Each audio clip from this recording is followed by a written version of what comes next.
From JBS Studios in Greater New York, this is the JBS News Update with Teisha Bader.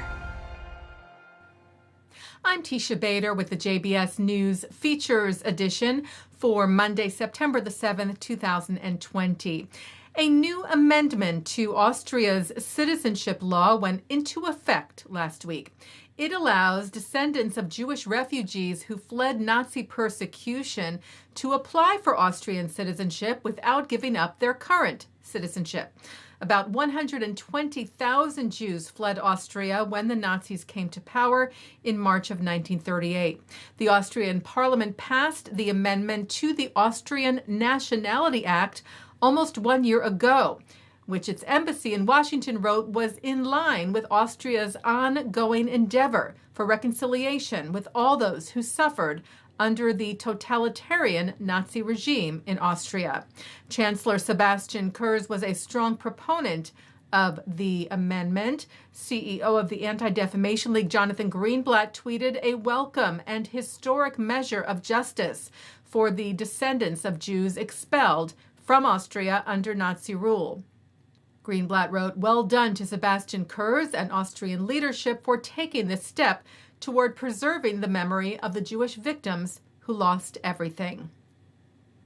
The Chabad Center at the University of Delaware is hoping to rebuild, and with the outpouring of support they are receiving, it should be soon. We had reported to you that a fire deemed arson greatly damaged the Chabad Center for Jewish Life at the school, prompting a number of students to start a GoFundMe page called Students of Chabad UD to rebuild the Chabad Center.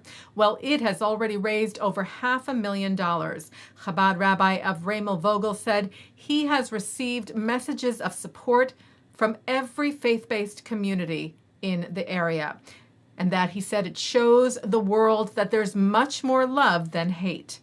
An investigation into the arson is ongoing, and it has not been determined as of yet if it was in fact a hate crime. The American Jewish Committee is partnering with the National Urban League to combat anti-Semitism and racism. They have designated this week Black Jewish Unity Week to strengthen Black Jewish understanding and joint advocacy. Urban League President and CEO Mark Morial said American Jews have been among the staunchest allies of Black Americans since the Great Migrations. Morial mentioned the 2 Jewish students murdered alongside a Black student in Mississippi by white supremacists in 1964. Michael Schwerner and Andrew Goodman, he said, who fought for civil rights and died alongside James Chaney, are among the most revered martyrs of our movement.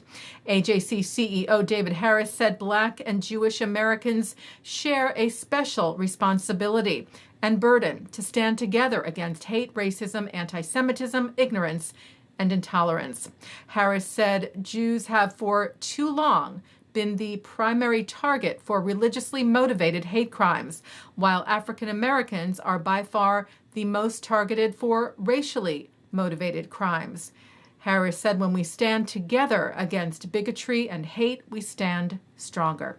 One of the main goals of the week's initiative is urging Congress to pass the National Opposition to Hate, Assaults, and Threats to Equality, the No Hate Act, to improve hate crime reporting and education. Well, Israeli archaeologists shared some very exciting recent discoveries from Jerusalem's well-known Tayelet, or Promenade, in the Armon HaNatziv neighborhood. 3 beautifully preserved, decorated column heads from the First Temple period. Yaakov Billig, who led the dig, said the 2,700-year-old columns were found during an excavation of the Israel Antiquities Authority funded by the City of David Foundation, the Ministry of Tourism, and the Jerusalem Municipality. 2,700 years ago, during biblical Jerusalem, the times of the Judean kings, a royal estate was located here.